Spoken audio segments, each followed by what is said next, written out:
Rajan, what a pleasure having you here. Just reflecting on the weekend, the long weekend that just went by, I can't help but notice for a lot of things we all consumed, I think this whole group consumed, how much of that really were things which 10 years ago we didn't even have. Obviously, the easiest is the Meals on Wheels, but the wheels were EV. And perhaps the plethora of OTT content that we had hours and hours to plunge ourselves on. And just go thinking further, as we link through this, we are talking 10 years past with the velocity of innovation. Can I see 5? Actually, can I see 3 years ahead? Honestly, no. I'm going to struggle with that. We can do a bit of future painting, but it's going to be challenging. Now, add to the non-linearity of innovation. Innovation that's happening on the founding blocks, which are digital payments. It's a given, to things which are more evolving applied use cases, and I'm sure Rajan will talk about AI, and things which happen with agriculture and health and everything. But then go a little further, go into fundamentally new products and services coming out of quantum computing, deep tech, advanced materials, things we couldn't think many years ago. Things like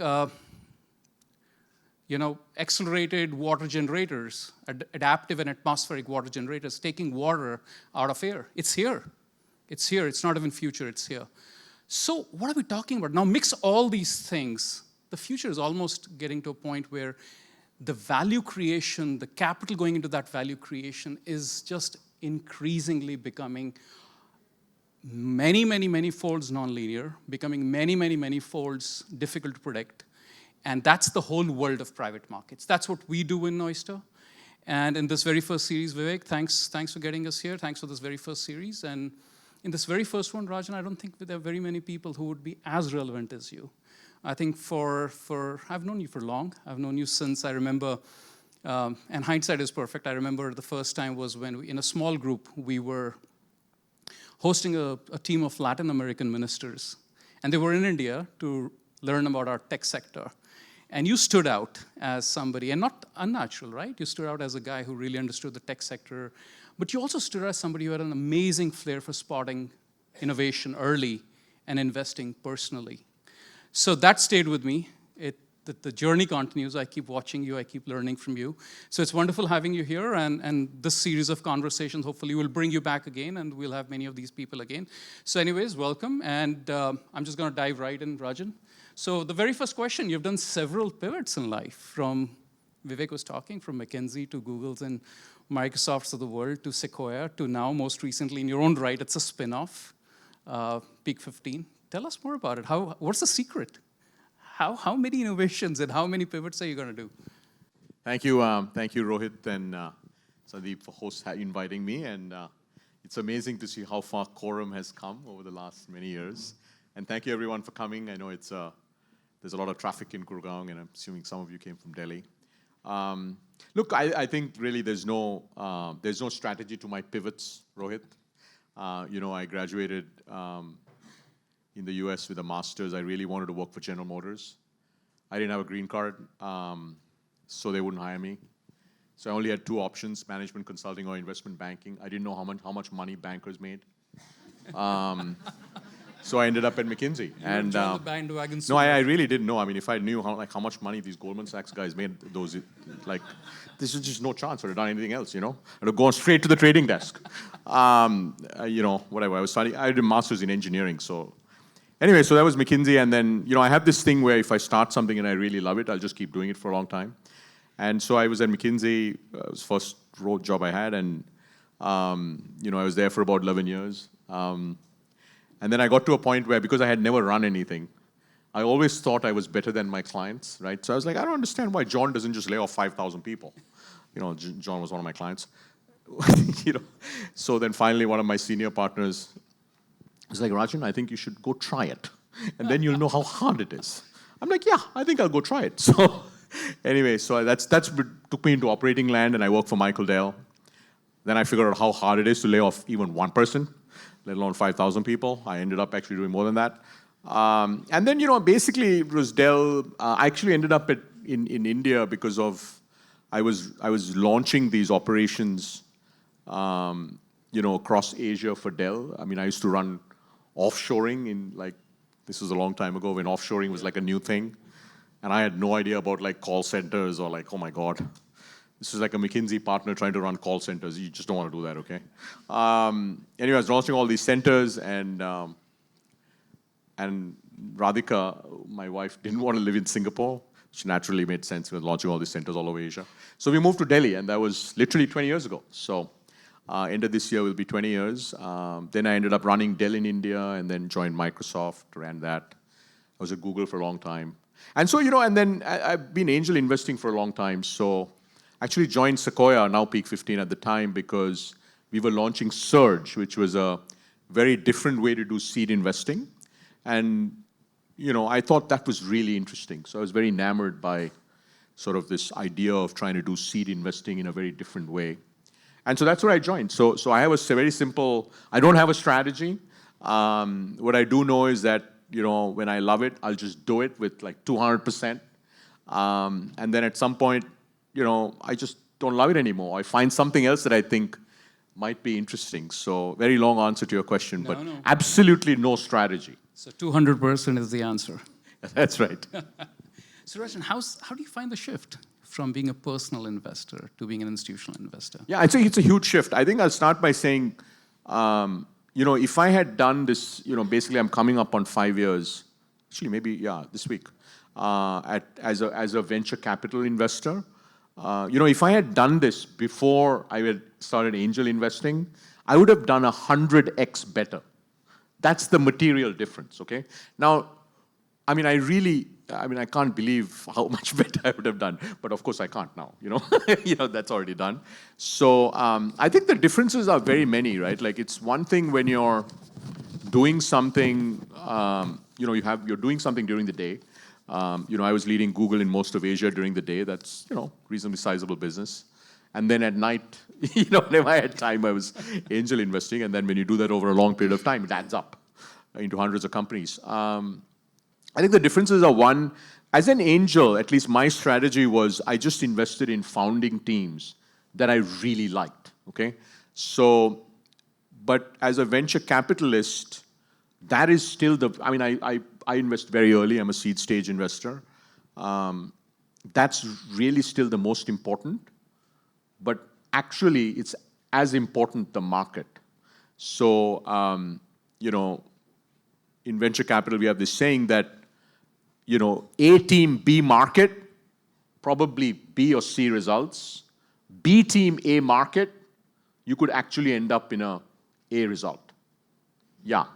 Market actually, so the first big lesson for me was the market is really important. Okay? And this was something you didn't know when you were personally investing. You didn't realize this at that. No, I should have known because I was actually at the world's most successful economic engine ever invented, Google search. But because when you're in tech for a long time, I went from low margin Dell, high margin Microsoft to super high margin Google. So I should have, but I didn't realize this, right? And as an angel, look, you're investing your own capital, right? You don't want to write thesis documents for yourself. There was the investment committee was me until I got to about 100 investments, and then Radhika would ask me what is going on? So then I'd occasionally sort of have a, advisory member on my IC committee who was my wife. So anyway, so I think that was the first. I think the second is, look, as an angel, it doesn't matter whether you hold a company for 7 years or 11 years. When you run a fund, that matters a lot because it drives IRR, okay? So I didn't think as much about exits, although I learned one simple thing many years ago, which is always sell pre-IPO. So I've been very fortunate to be investors in a bunch of Indian companies. Several of them went public in 2021. I sold pre-IPO, right? Thank God. But all those, most of that has recovered now. Yeah, most of that has recovered. So I think, but as an angel, you're not doing that, right? You're not. But then that being said, I didn't have to think about okay, have I held Druva I was the first first angel in Druva. It's a $2.2 billion company. But I held it for 11 years before I exited, right? I exited at over 2 billion valuation, but I could have exited at 1 billion 6 years in. Well, guess what? You just run the math. The first trade's much better than the second trade, right? So I think that's the second thing. You don't think as much about sort of exits. I think the third thing is, as an angel, you don't really, I mean, I know some angels try to help companies. You don't have an institution to help the enterprise, right? Like, but when you're in a firm, especially a scaled up firm, you have a lot of resources that you can bring to bear, right? So at our firm, we have 10 full-time recruiters, and all they do is work with our companies to hire great talent, right? So as an angel, one of my founders comes and say, I need a CRO, so I can make a few calls, people that I know, but then I got to go to my next thing, right? Because hiring my head of Indonesia is much more important than hiring the head of sales for this angel investment that I have. Yeah. So guess where I'm going to spend my time? I want to spend my time hiring the head of Indonesia, right? Or head of China or whatever. So I think it's very, very different. And so that's why I think, as an angel, I actually didn't invest in any funds. Because I actually saw everything. Like when you're at Google, you see everything, right? And I was active, right? So I was very active. I saw everything. But like now when I look back and say, what was I doing? I should have just And you had access. No, I mean, I could have, I couldn't have invested in the top funds because they don't take capital from India. But, so anyway, long answer to my question. So I think it's very, very different when you're doing something. The 10,000 hour rule is a real deal, right? Like, you've got to do something for 10,000 hours. Now, I don't know how many hours of angel investing I did. Maybe I got to like whatever it was, but it wasn't that kind of intensity. Yeah. But bet it must be a torture for you having a front row seat as Peak 15, seeing all these exciting investments, but having your conflicts, waivers standing in the way and not getting to participate in these companies. No, actually, so as our firm, we don't partners, actually our team investors, actually none of our team members, investors or operators can invest personally in startups, okay? But actually that's okay because we are the most active seed investor, okay? Yeah. So we are actually making more seed investments. I was actually, there was a period when I was very, very active as an angel investor. Now I'm more active. So, we're very active, right? So, and we put, Sandeep, so we have, I can't give you the exact percentage, but double-digit percentage of our funds are partners' capital, okay? Super. So our last set of funds was 2.85 billion. You're talking about material amounts of capital, which is in our own funds. So when we invest $1 from our funds, it's sort of like investing my own capital, except now I got to return it in a certain period of time. And I have an investment committee, and I have limited partners. So, it's like a different game. Got it. There must have been moments when your faith got tested in this industry, right? Either personal investing or investing as Peak 15 or Sequoia. Yeah, I think maybe. And this is very private, by the way. There's no media, there's no recording. So tell us. Please don't tweet or share or anything. Look, I don't think it's losing faith in investing, but it's things that I've learned about what's really hard, okay? So I was a big, big fan of what I call frontier markets. There was a time when India was also a frontier market. Actually, somebody told me recently, like, isn't India an emerging market? I said, when was the last time you were in India? Like, emerging. Come to Quorum, man. Does it look emerging? Like, what do you think this is like, Vivek is recording that. Yeah, exactly. Like, you want to come to an emerging market? Come. Like, you think India is an emerging market? Actually, somebody else said rest of the world. I mean, really? Is that still a term? Like, rest of the world? What is that? US, Japan, China, Japan, and you. Yeah, like, anyways. But frontier markets are these small markets. Okay, so in our region, so let's take Asia, Sri Lanka. I'm originally Sri Lankan. I'll tell you, Bangladesh, Pakistan, frontier markets. I think Vietnam could be still classified as frontier markets. So there's a bunch of these smaller markets. I think, I thought if you had great entrepreneurs, you could build amazing businesses anywhere. Yes, but as an investor, what is really important is exit, right? So when I was at Google, because I'm originally Sri Lankan, I got permission from Google to launch Sri Lanka's first venture fund. And then I got really lucky, and within 18 months, I returned 40% of the fund. So I thought, my God, either I'm really good or this is a great market. So I raised a second fund, right? I mean, we anchored, my partner and we anchored, my buddy who runs the fund.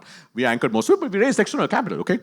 And then, Sri Lanka's bankrupt. you know. So, and then when I joined, so anyway, that was my personal story.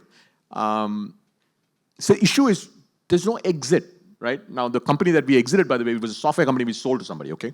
So what we don't realize today, and we'll talk about exits, the extraordinary thing about where India is today is the fact that, especially if you're a private market investor, is you have an exit option. All you have to do is build a profitable company. And I really believe that today, if you can't build a profitable company in India, man, you should be not living on planet Earth.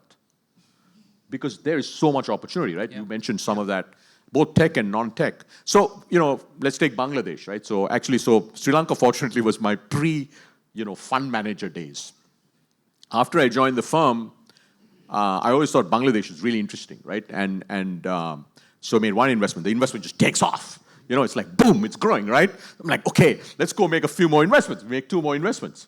And then IMF puts out a notice saying they're going to go for an IMF package. Boom, no more interest in investing. Yeah. And then we figure out, shit, now I got a company that's got $100 million of revenue. What am I going to do with it? I look at the IPO markets. The average PE is 1/5 of India. Now, of course, India PEs are crazy. So we're like, okay, now I'm stuck. And then Hasina leaves the country. I'm like, oh my God. So my big thing, so will I invest in frontier markets? Not in this lifetime. Now, all of us, we do believe in rebirth, and,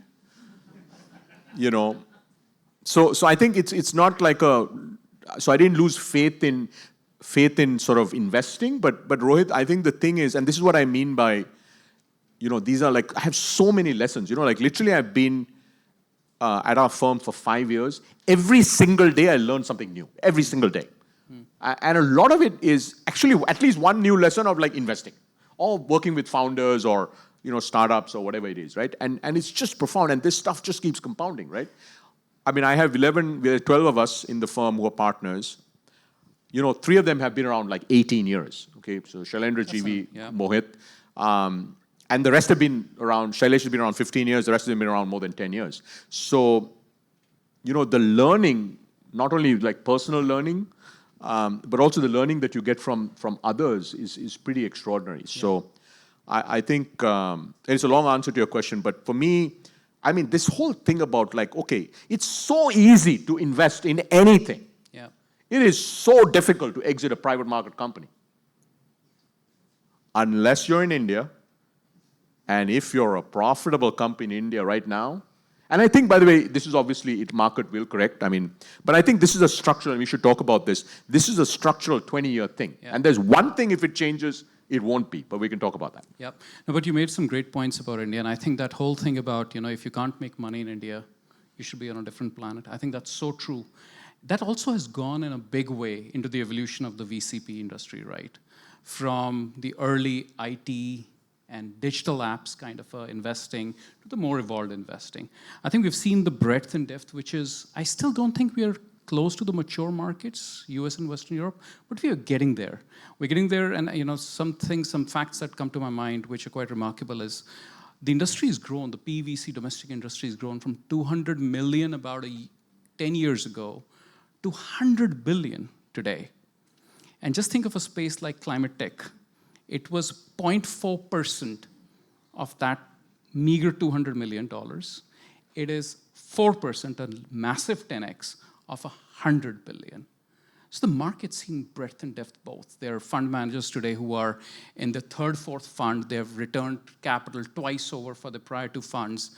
So there's clearly a pattern coming. Also, I think with that whole funding winter thing we keep talking about, I don't know how true that phrase is today anymore, but as expensive as the markets are and getting back to it again, there is clear vitality in India, right? But that vitality also, Rajan, is getting very linked to exits, like you talked about.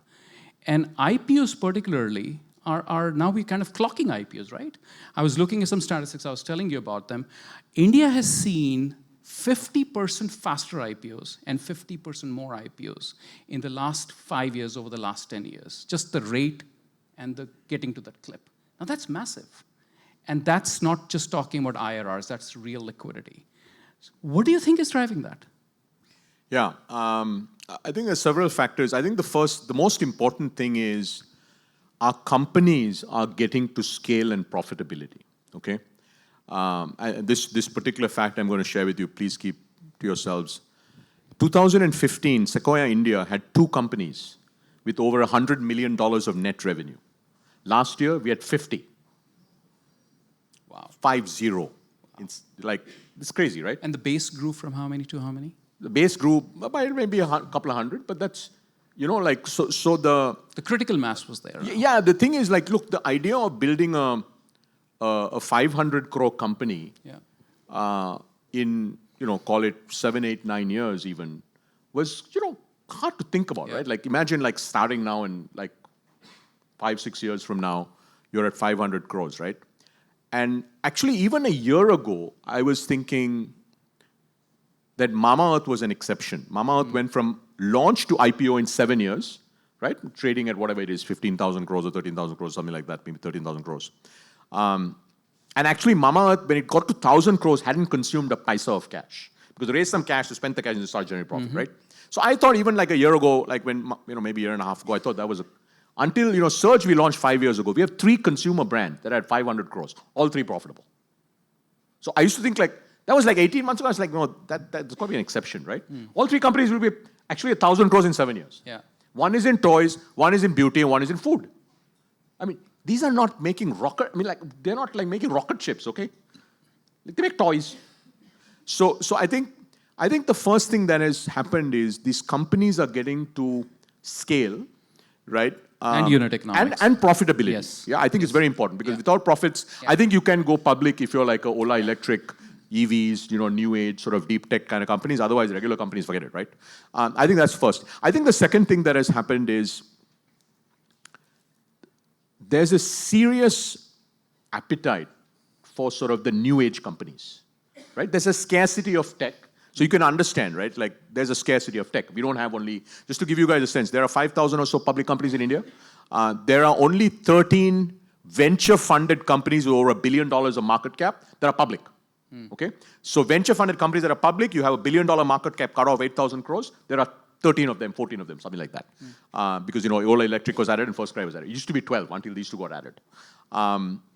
So there's a scarcity, right? So that's the second thing. And I think for the next 5 years, we are going to see this scarcity.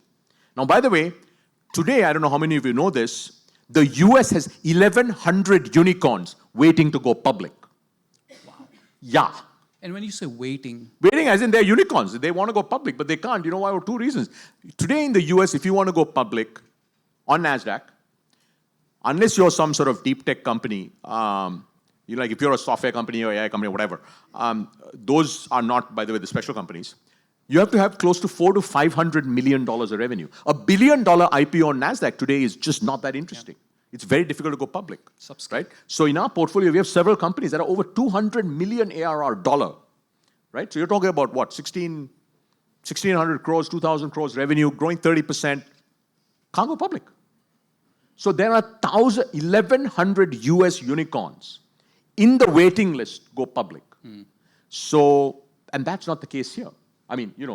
We have 100 unicorns. Yep. Let's say we have 30, 40 of them that are public. So those are the most natural candidates. So you will see this pipeline. So scarcity, I think, is real. Now, it won't last forever, right? I think 10, 15 years from now, we'll look back. We won't be at the scale of NASDAQ, but we'll certainly be a bit better than where we are. I think the third thing is we just have significant amounts of domestic capital that is flowing into the markets. Actually, the difference between Indonesia and India, I'll tell you, Indonesia's GDP is a little over $1 trillion. Public market cap of all the stock market is 800 million. 800 billion. 1 trillion GDP, so it's 0.8%, right? Ours is now like 1.5 or 1.6 or something. The difference is an Indonesian citizen can take their Indonesian rupiah and invest anywhere in the world. Indians cannot. So actually, if that one thing changes, Rohit, we are Indonesia. Because, Oyster will become a global public market investing platform. Like that. Yeah. Because money will flow out like you wouldn't believe. Yeah. Where does, imagine, right? If all of you had the option to, most of you actually have the option to invest anywhere because you'll find a way to invest anyway. But if you gave all of India the option to invest anywhere, actually, and because in the market, so this capital is flowing into the markets. So that we think, I actually strongly believe that is actually the secret superpower we have. Yeah. So although capital controls is not something we like, that's actually the reason the equity markets are doing so well. Apart from the fact that, look, we have a great growth story and all of those things. So those three things, so I don't think that third thing is going to change. Like I used to always say, like no country should have capital controls, right? Because, I grew up in the US, free markets, et cetera, et cetera. I'm like, now that I see this, no, this is good. Right? So these three things, so what you're going to see is the markets are going to get deeper and deeper. Yep. So today, a company that's being launched in India can grow from 0 to 100 crores of revenue in 1 year, okay? The first company we had it in our portfolio was a company in Jaipur. They make this beauty brand. 0 to 100 crores of revenue with 20% PAT, 9 months. Wow. Okay, it's just nuts, okay? It's just nuts. Today, we are seeing that more consistent. So this idea of like, okay, there's only one company, then you start seeing multiple companies, right? So markets will get deeper. And by the way, if you take even digital businesses, what we have to remember is over $100 billion has been built, has been consumed to build India's digital infrastructure, okay? Over 60 billion from the telcos to build the world's fastest sort of mobile networks. 40 billion built, basically between Flipkart, Amazon, and all the other e-commerce companies, about 40 billion, about 10, $15 billion, all the payments companies. So you're looking at over $100 billion. So the analogy that I think about is, you can't drive a fast car on the Indian roads of 1990s. Actually, today, except you're in Delhi, you can't drive fast cars anyway. Try driving fast cars in Bangalore, finished. But once you have the superhighways, right, all of a sudden, you can drive fast cars. And so what's happening is the fast cars are in many ways the digital infrastructure, this consumer base of 250 million Indians now buy products online, by the way. Yeah. And you're seeing incomes rise. So all of this stuff is coming together where, up until about 3 years ago, right, Alibaba, Jack Ma used to say this, that the tipping point for e-commerce is $4,000, right? I think that's probably per capita, $4,000 per capita. India will get to that towards the end of the decade. But we are beginning to see that happen earlier in India, and I think it's because in 2009, China wasn't digitized, right? Today, by the way, just, I don't know how many of you compare India to China. It used to be sort of a sport, now it's not. If you compare India to China, India today is China 2007 GDP per capita, with 2018 China digitization. That's the delta. So that's the 10-year advantage. Yeah, but what's interesting is everything that happened in China, this only dawned on me about a year ago, because I was trying to understand, why is this happening so quickly here? Because I like to sort of think 5 years out and say, okay, what might happen? If nothing else, you amuse yourself, right? It just dawned on me that actually, because we are so far ahead on digitization, it's happening much, much faster. Also, I think we are leapfrogging, right? We had even lesser. And therefore, it's absolutely. No, absolutely, so absolutely, right? But China also didn't have much, compared to them, we were perhaps even a decade behind. So that's true. That's true. And for instance, this next big set of brands, like we're very active investors in brands, right? Consumer brands, like beauty brands, food brands, houseware brands, you can name it. Like the next big wave is going to come from quick commerce. I don't know whether you guys know this, but quick commerce hasn't worked anywhere else in the world. By the way, it has not worked anywhere else in the world. Hasn't worked in China, hasn't worked in the US, hasn't worked in Europe. Like Getter was launched in Europe, is struggling, right? And the reason, by the way, there's a bunch of reasons for it. And the two biggest reasons, I think, and by the way, our quick commerce companies will say, great execution. Yeah, sure. But, Didi is pretty good too, And so is DoorDash. But actually, I think the reason is, it's very specific, actually, because our density in our cities is very, very high. Much higher than US cities, for instance. But other thing is, we have very cheap labor. Minimum wages. Right? Yeah, very cheap labor, right? So you can make the unit economics work. Yep. Otherwise, you can't make the unit economics work. So I think you're seeing a bunch of these factors come together to make it happen. But look, what we are seeing today, we just haven't seen before. Yeah. But Rajan, now as you look at the funds scenario, the funds which have really benefited from all of this, we're living in a world of instant gratification. You just talked about quick commerce, right?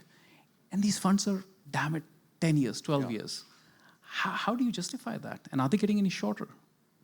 No, I think, look, basically, if you're investing in a venture fund, I do think we'll talk about DPI, right? Like distributions to LPs. We'll talk about that in a minute. But I think, look, when you're investing in a venture fund, you should keep in mind that the funds are illiquid for 10 years, okay? The thing is a venture fund, private equity funds have shorter horizons.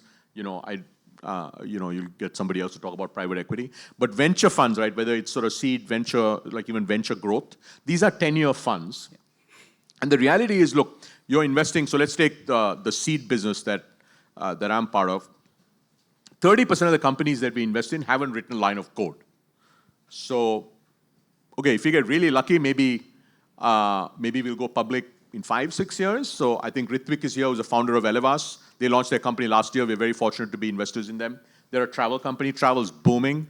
Elevas will go public before the end of the decade. So probably 5 to 6 years. But that's still... No pressure there. No pressure. No, I asked him before Ritvik is... Where's Ritvik? Ritvik, raise your hand, Ritvik. Please go and stay at Elevas. Is Ritvik here? No, he's left. I think he's probably got a call from a client. He knew he was going to ask that. Yeah, he's good. Yeah, he's always selling. Anyways, but that being said, look, the reality is these are 10-year funds because, you have to build a business. And also, like, look, you can't... Ideally, what you want in India, especially if you want to do an India IPO, right? You want 500 to 1,000 crores of revenue minimum. And profitability. Ideally, you want like 1,500, 2,000 crores, right? So it's hard to get there in 5-6 years. So I do think if you're investing in venture funds, you've got to have that 10-year horizon. And yes, it'll be great for you to start seeing some distributions by year 5 or 6, which is quite common actually. The top 10% of the US funds will start having, DPI from year 5 onwards. In India, that's been hard because of this time to build a company and exit. It is getting faster, but I don't think you should not invest in a fund, in a venture fund specifically, saying you're going to get a lot of returns, within it's a 10-year fund, so you should expect that a lot of it is backloaded. It's usually 10 plus 2 or 3, meaning there's a 2 or 3 year extension.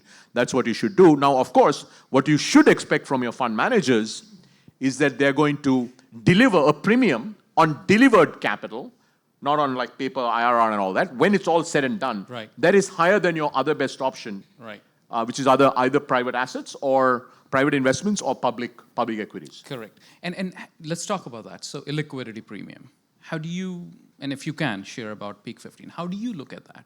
Yeah, so we basically raise capital outside India. Right. Almost all our capital comes from the US.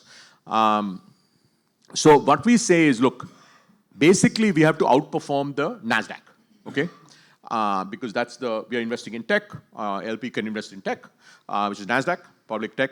And we essentially say we try to have a illiquidity premium and a country risk premium, right? And that's hundreds of basis points, without getting into specifics. Yep. So that is the benchmark that we have. So I think if you're a rupee fund, right, you should probably sort of think about there's the Sensex or whatever the index is that you want to use, right?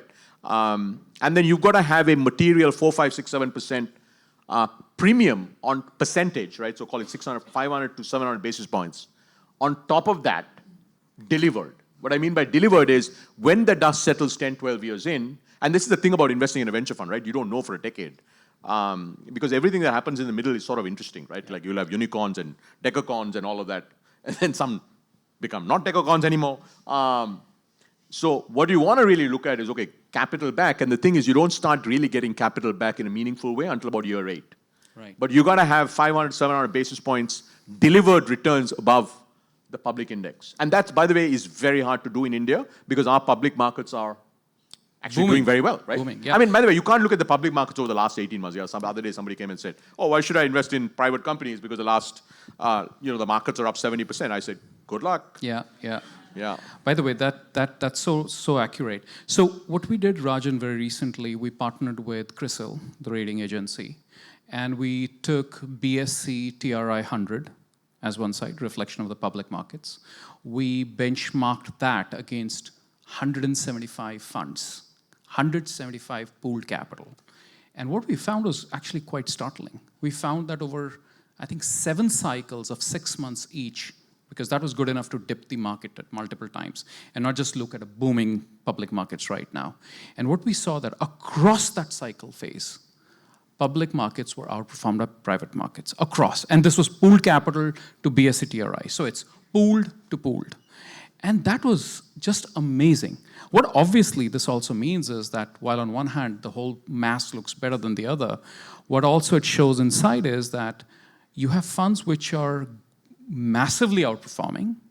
And if you just look at the first quartile to the third or fourth quartile difference in private markets, that would be so much that the first quartile is beating the public markets hollow, and the third quartile is actually not even returning capital. Whereas in public markets, in contrast to that, the difference between the first and the third quartile is not that much. So that's where the ability to spot the right private market platforms comes in. Where do you go? And that's where access becomes so important. Yeah, actually, this is a good point, right? Like in startups, those of you that follow startups closely, so there's a thing called power law, right? Simply what it means is that disproportionate returns are always delivered by a handful of companies. So if you invest in 10 companies, one of those companies will more than return the fund and so on. And then 2 or 3 will be basically almost the entire fund, right? So that's in startups. The same thing applies to venture capital firms. Yep. There's a power law in venture capital firms. Yep. Like the top 10%, as you said, have disproportionately higher, absolutely, higher returns than even the next 10%.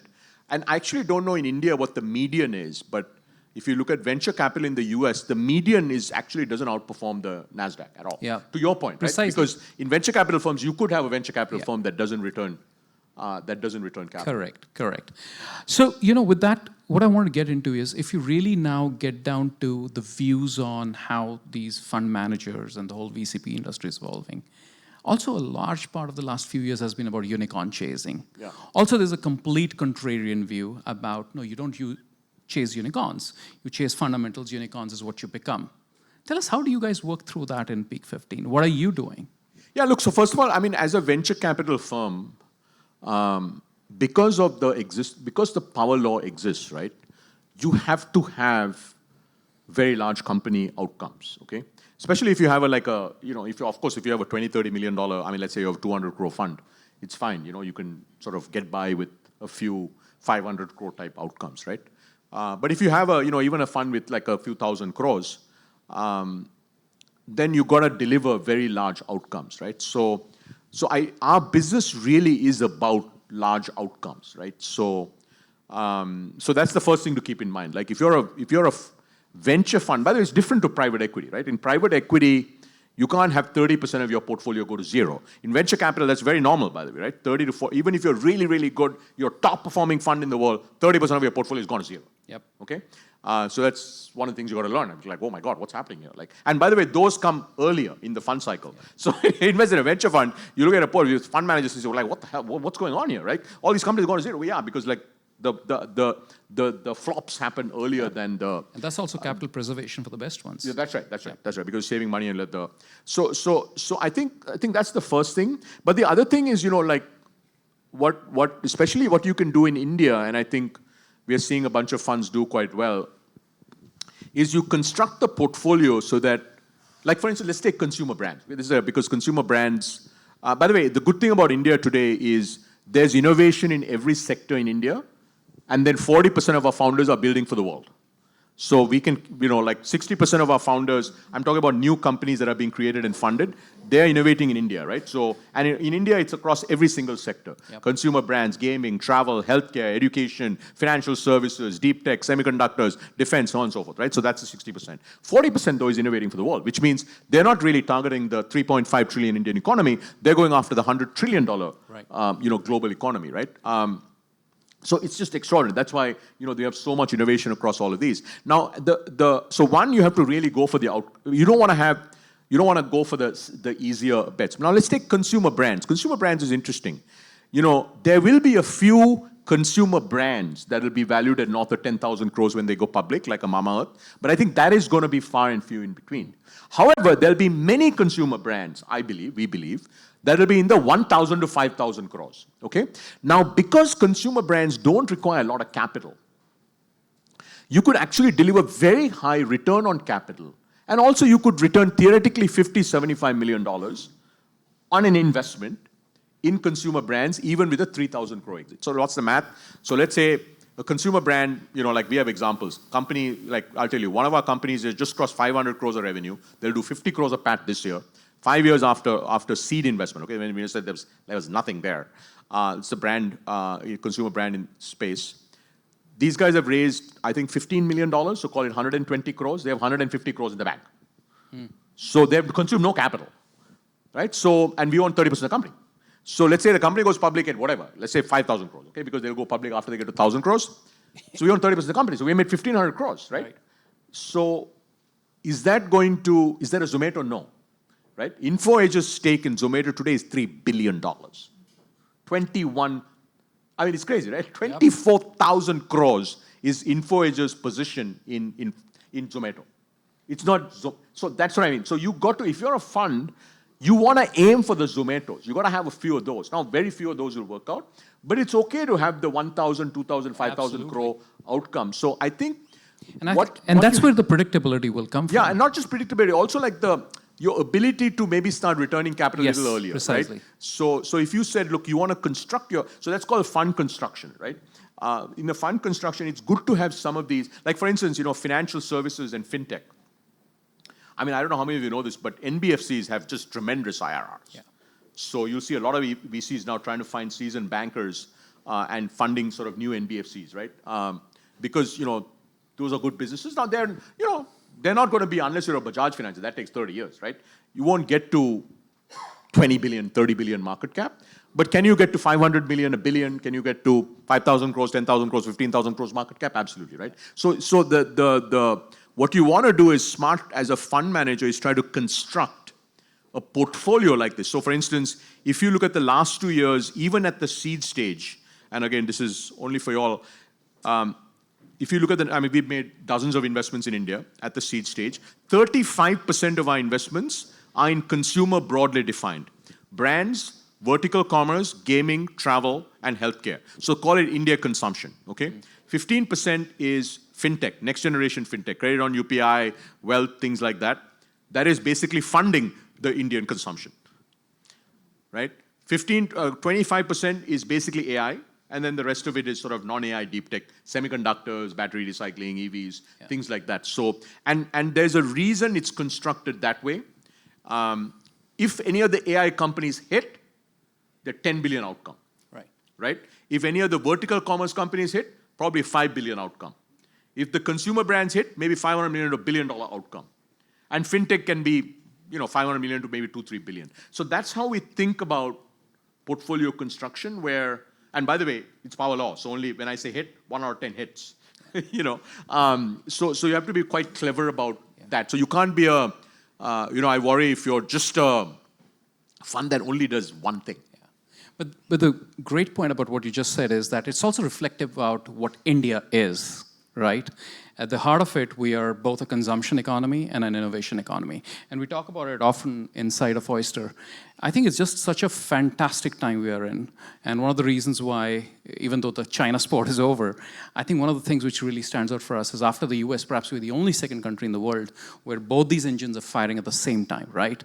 You take Actually, by the way, the US innovation engine is today only focused on AI. Semiconductors and AI. AI, semiconductors is largely what it is. Yeah. I mean, they have a bunch of stuff going on with climate because of IRA, right? The Inflation Reduction Act. But let's see, depending on who becomes the new president, right? Climate may or may not be a topic anymore. But it's really about AI and AI and the AI value chain, right? Semiconductors, models, application, etc. Actually, India is really about an AI, different AI. It's all about India. Correct. And by the way, so we are very unique that way. Yeah, there's no other innovation ecosystem in the world where you have innovation, significant innovation, and entrepreneurship, really, right? In every sector. I don't know how many of you know this. For a while when I first joined, our team was like, look, they haven't, all these new consumer brands, like Away was a bag company. I don't know how many of you have Away bag. Like there was this beauty brands that were being launched by all these influencers. By the way, almost all of them are either dead or they're trading they're penny stocks, okay? So the last successful new consumer brand in North America was Lululemon. And that's a Canadian company. Wow. Yeah. Never knew that. No, the reason is it's a Canadian company. Lululemon is a Canadian company. But the reason is, Rohit, because it's a fully developed market. It's an over-branded market, right? Actually, one of the fastest growing consumer brands in India is Mokobara. True. Actually, the bags look much better than like Tumi and like whatever. Agreed. And love. I don't know how many of you have a Mokobara bag, but man, it's pretty cool. The bags look good. They're pretty good. They look very cool. They're massively Instagrammable. And boy, they recognize you when you walk through the airport. That's a Mokobara bag. Right? And you look at the Away, Away at peak was 400 million market cap. 400, 500 million market cap, it went public and all that kind of stuff. I think now it's like a penny stock. Maybe it's 100, I don't know what it is. But Mokobara is going to just outdo, simply because most Indians have never traveled before. They're beginning to travel, right? Americans have been traveling forever. So I think these like where we are in our stage of development as an economy is very, very different, right? And that's why you're seeing all of this. Why do we have all these NBFC startups? I mean, imagine starting up an NBFC in New York City. Oh, good morning, gentlemen. We're launching well, firstly, they don't have NBFCs, but let's say we're launching a small community bank in Rochester. Really? But here, you said, oh, we are in Bihar, we're going to launch a new NBFC targeting a new segment. It's like, when can I wire you with a check? Especially if you came from HDFC. Right? I mean, that's what's happening. It's quite fascinating. But that's also enabling the creation of so many funds, right? Different theses, different sectors, by different stages, etc. Talk about what are you seeing as innovations in the fund industry, right? You yourself are an example. Surge in Peak 15 is an innovation. You have innovations which are around secondaries happening now. You have innovations which are happening around quant-based funds. So there's just so much happening. And obviously, funds investing in innovation is one thing. Funds going through innovations themselves is a totally different thing. Yeah, I think, the venture capital industry hasn't changed a lot. There's been a few attempts to try to change it dramatically. SoftBank on the high end, right, where you said, okay, let's go invest billions of dollars.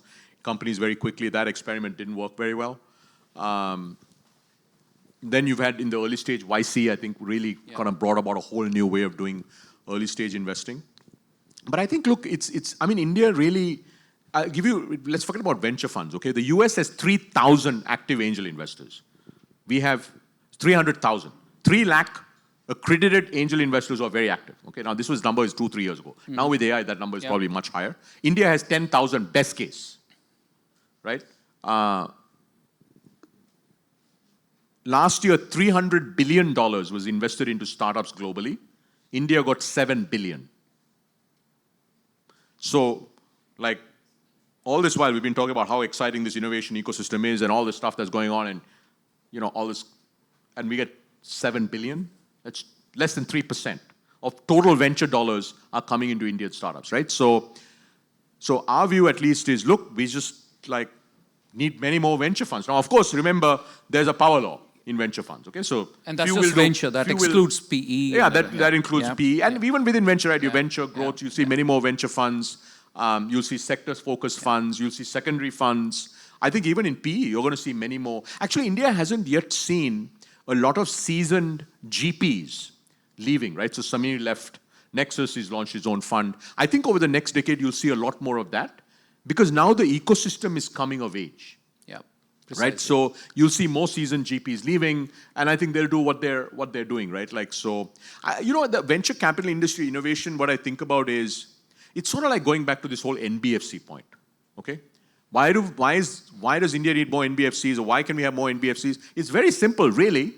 We have a $1 trillion credit gap on consumer, and we have a $1 trillion credit gap on SMEs. There you have it. Yeah. So it's the same thing, right? Like, how can India have only less than 3% of the startup funding? We just don't have enough domestic, and by the way, the Americans can come in and out, right? If the public markets are better, they'll go invest in public markets. So I think there'll be a lot of fundamental innovation, but I think there's just going to be many, many more funds. It's like it's like day zero in the venture business. Yeah, it's going to be very exciting. Rajan, we're going to shift gears, put you through some rapid fire. Okay, you're not going to think too much. So, what was your first personal investment, non-financial? Yeah, I bought a car. All right. Which one was it? It was a nice car. All right. Let's leave it at that. It was in India for sure. But I must say, I was telling my daughter when I got here, I bought my first car after I became a partner in McKinsey. Wow. Yeah, I didn't have a car. I don't have a car now, by the way. I don't own a car. All right. So if you could start a business tomorrow, what would it be? I don't have a specific idea, but I would say I would bet on Indian consumption. Any part of Indian consumption. Any part. I mean, look at Vivek. He launched Quorum. Amazing. Who would have ever thought Quorum would have 4 units, I spoke to you 7 years ago. No, but my point, guys, this is really important, right? It's consumption. This is a form of consumption, Yep. right? It is. So, I mean, you can't really go wrong. Like in our next cohort of Surge, we have 2 offline healthcare clinic companies. I mean, if you had asked me 2 years ago, would Surge have like a specialized healthcare clinic, offline clinic companies? I would have said no. And then I looked at the numbers and said, oh my God, this company has 1,000 crores of revenue and 250 crores of PAT. Yeah. And it's not particularly well run. So, I'm like, yeah, we're going to do that too. Good. Consumption. So what's the most overrated business trend right now? I don't think so. I was thinking about that. I think we've had 2 big overrated sort of themes. Crypto, although it's coming back more as blockchain infrastructure. And then metaverse, I think, was a big, like the whole VR thing was like. I think today, look, there's big theme is AI. I think AI is real. I think there are parts of AI that I worry a little bit about. Like if you're trying to build a new foundation model company, because that's really become all about scale. Actually, but AI is very real. That was my last question for you. So the one trend that worries you most is AI.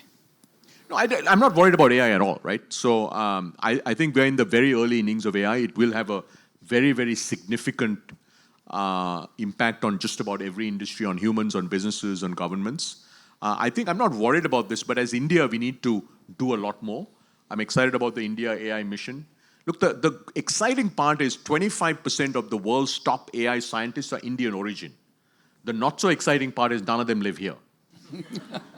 So I've been telling sort of the AI mission, like we gotta bring some of them back because we need, to be fair, look, we have probably 10 of them that are world-class, like the Sarvam founder is world-class. There's a founder here in Noida called SuvratGan.ai. So we have probably 10 that are truly world-class, but we need like 100. Great.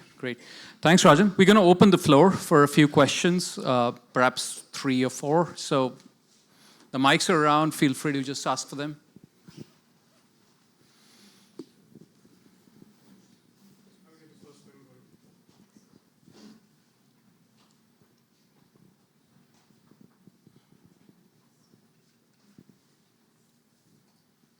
Thank you so much.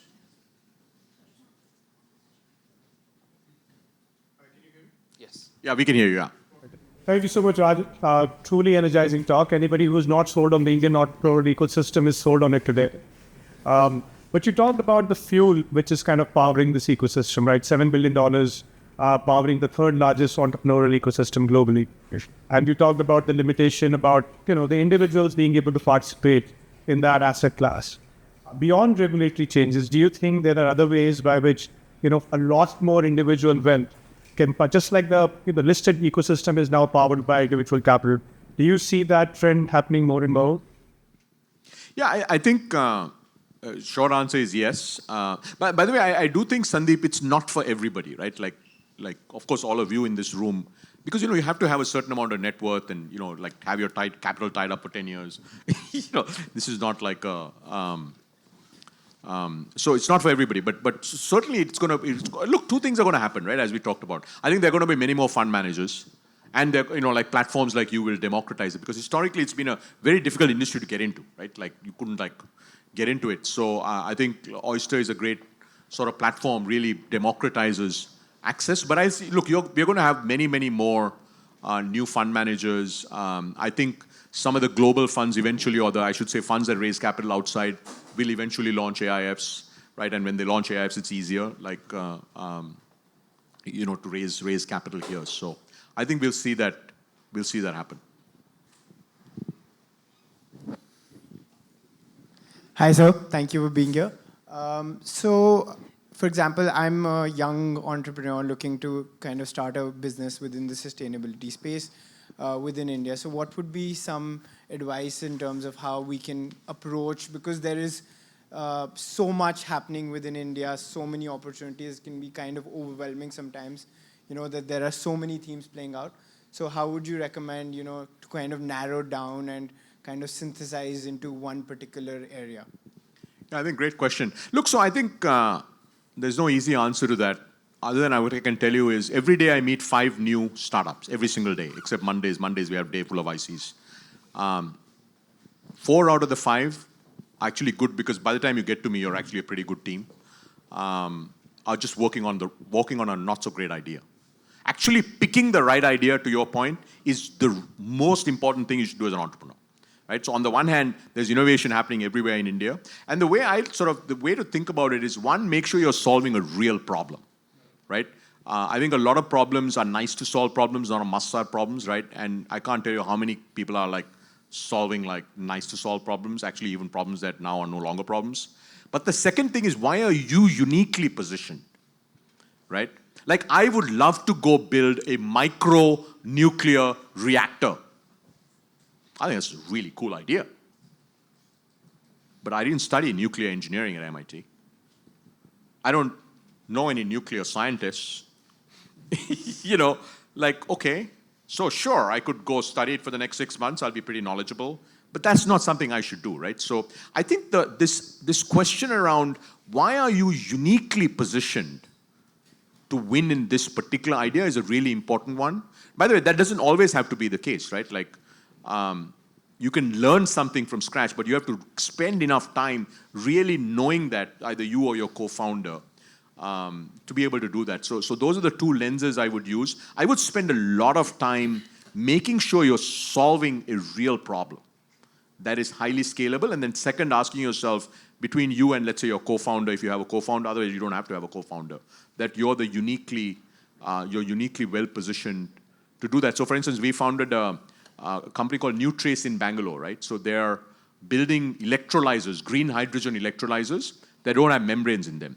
Both the co-founders have PhDs, and then they got their PhDs in Europe. They worked there for a while. One worked for the leading semiconductor company, the other worked for like a leading energy and defense company. They're both like deep scientists, but they can also sell. And then they came back, they came up with this idea, they started working on it. We invested after they had a prototype, like a very small prototype of a electrolyzer that didn't use membranes, right? So that's an example where, like, not, you know, like Harvard MBA can't build that company. I mean, I love Harvard MBAs, but they can't build that company, right? So, because you have to be deeply, deeply, deeply technical. Time for, yep, go ahead. Thanks, Rajan. Quick question. So as you said, this ecosystem is developing. There's going to be new fund managers. So from an investor's perspective, how would you, if you were an investor, how would you choose whom to invest your money with? Yeah, I think, look, you have to look at the fund from a venture fund. Okay, I'll just talk about venture funds because I don't know about public equity, I don't know about private equity, etc. I only know about venture funds a little bit. I would look at the fund manager's track record, right? Look, I'm telling you, like, I was an angel investor for 20 years. Okay, I invested in like God knows how many companies. You know, I mean, after I joined the firm 5 years ago is where I've learned just about everything that I know about how to run a fund, how to deliver returns, right? So I think new fund managers where it's their first time, not only first fund, but like it's the first time being a fund manager, it's a little harder. You might get lucky, right? Like, but it's a little harder. But like, for instance, somebody who's been at a firm, delivered strong results, and that's what you'll start seeing now, right? You will start seeing GPs who have tremendous and terrific track records leaving and starting firms because they want to be independent, they want to build their own franchise, and that is very interesting time in India because they know what they're doing, right? It's my example of the MBA building a green hydrogen electrolyzer company. It doesn't matter where they got their MBA from. They just don't know how to build, electrolyzers, right? So same thing applies to that's what I would do. I would look at the previous track record of what they've done. At least that's what I would do. But you know, I can't invest in funds anyway now, so I only invest in our own funds. One last question. Hi, Rajan. So clearly you're bullish on the India consumption story, but as an investor, how do you kind of counterbalance the phrase which is India's the Dow Mao farm of the world? I'm sure you've seen a bunch of it over your last decade at Google and Microsoft. So what's your thesis or theory on that? Yeah, I think it's a bullshit theory. The problem that happens is, some of these things get coined. And the stick in the wrong decade. Yeah. So this term was coined in the last decade and it's still being used. I'm like, it's 2024. The digital ad market in India just crossed 80,000 crores. When that term was coined, by the way, you know what Google's revenue was? It was like 500 crores. Yeah. So like, I'm like, and then people still keep talking about it, you know. And the second thing I'd like to say is you don't need India has 750 million monthly active users, okay? That's the actual number. 700 million DAO is the number, daily active users. You don't need 700 million users to build a $10 billion company. How many users do you need to build a $10 billion valuation company? You probably need 50 million, not more than that. 100 million? Yeah, for sure. So actually you don't, right? Like, so, I mean, like, look at yourself and ask yourself, okay, HDFC Bank is now what, 150 billion market cap? HDFC Bank has 120 million accounts. That's all. So I think, look, I think that is sort of, I think there are a bunch of misnomers, I think, in our ecosystem, DAO, Mao, Farm,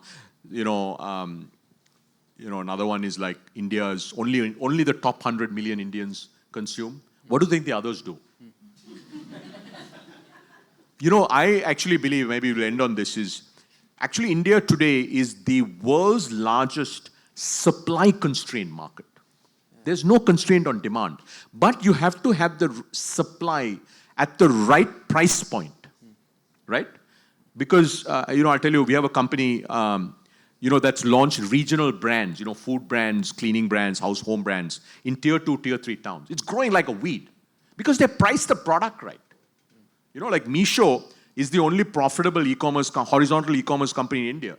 I mean, their average order value is crazy low, But they have built a business model that helps them deliver to pin code number, whatever it is, city number 300 or 500 or village or whatever, and still make money. So, and I think that is the ingenuity of Indian entrepreneurs, right? We are able to design these business models and systems where you can make money, right? Like Jio makes money at like prices that would bankrupt AT&T for like 1,000 years. Imagine if AT&T had to price their plans at what Mukesh did with Jio.